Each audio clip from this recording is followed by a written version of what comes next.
Alright, so I apologize just for the quality of this video as it's recorded on my cell phone, but this is Mohr's circle and this is a mechanics of solids concept.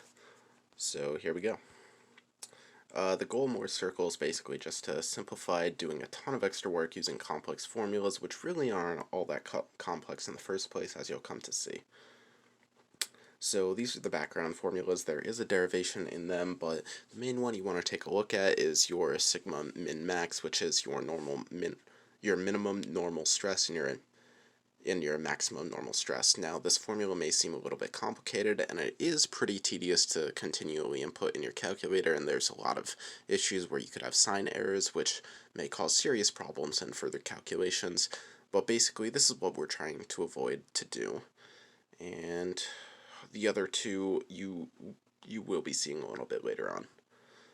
Alright, so here's our example problem. We have our 40 MPa of tau xy, which is our shear stress, our 50 MPa sigma x, which is our normal stress in the x direction, and 10 MPa, which is our sigma y, which is our normal stress in the y direction. So what we need to do first is identify our applied normal stresses, which are sigmas, which are what we just did, and our shear stresses, which is our tau xy's, which we just did as well. Now, one thing to keep in mind is that your y direction will always be pointing up. So because this 10 MPa is pointing downward, we need to remember that this is a negative tau xy technically. So we need to keep this in mind for further calculations. And as well, our 50 MPa, which is our sigma x, is positive. So we shouldn't have to worry about that too much. So here's our Mohr circle. Basically what we do for every diagram is we have to plot our sigma x with our negative tau xy, which should end up being 50 and negative 40, as our tau xy is 40, so if we make it negative, it's negative 40. So as you can see, it's plotted down there in blue, and our sigma y, which is negative 10, and our tau xy, which is 40. So plotted on an axis, this is super rough, and obviously this diagram is kind of shitty, but it doesn't even matter. We just connect these with a line, and that is our radius right there. So, moving forward, you can see that on this axis, we do have these two green dots, which will end up being our minimum normal stress and our maximum normal stress. So we need to keep these in mind. So here you can see in cyan we have this radius. I apologize for the terrible drawing. I just don't have that great of a setup open to me right now, so this is what we're dealing with. Anyways, so our sigma average, which you could see clearly as a big blue dot in the middle, this is directly in the middle of the circle. Now, obviously the circle isn't drawn to scale, so just kind of ignore that, but this is the middle of the circle, and this is a point that we're going to work towards, because it is very important.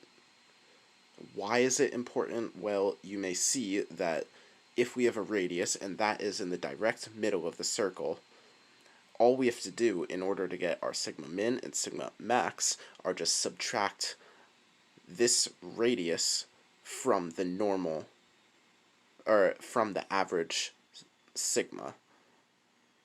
So you'll see that in a quick second. I know I explained that a little bit poorly, but hopefully this should be made more clear. Basically all it is just your middle point, which is your sigma average, plus or minus the radius, which is pretty simple.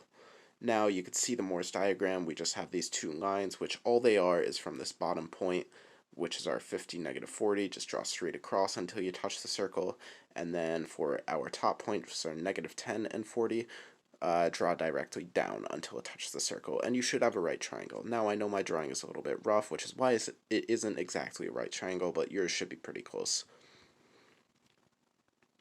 So we have our calculations right here. So for a radius, all we gotta do is take our sigma x minus our sigma y.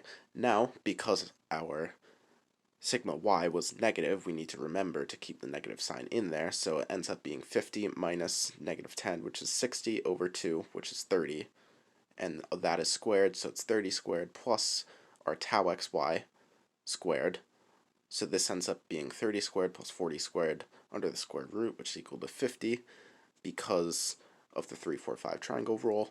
our sigma average is just our sigma x plus sigma y over 2, which is 50 minus 10 over 2, which is just 40, and then 40 over 2 rather, which is 20, and then our sigma max and sigma min are just, as I said before, our sigma average plus or minus the radius, which is a super easy formula comparative to the big complex formula that I showed you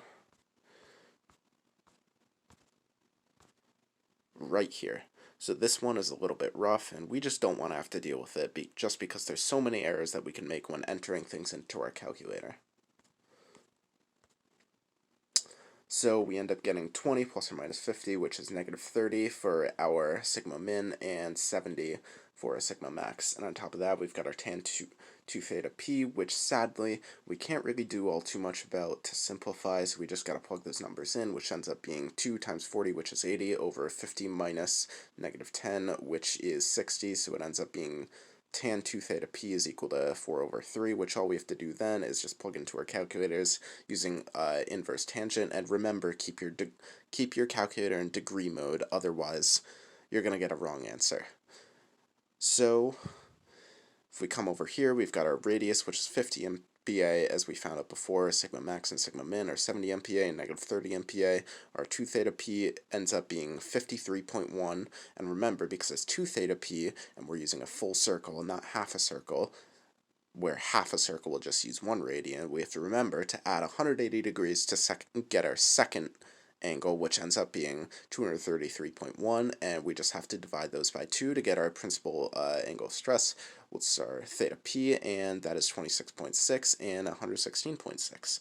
So from here, we're able to finally draw our principal plane of stress, and here you can see that this drawing has the square tilted because our principal plane of stress means that there are no normal stresses, which means that because the square is not the same as it was before at no slant, so this is what it looked like initially, but now we have it at an angle like this.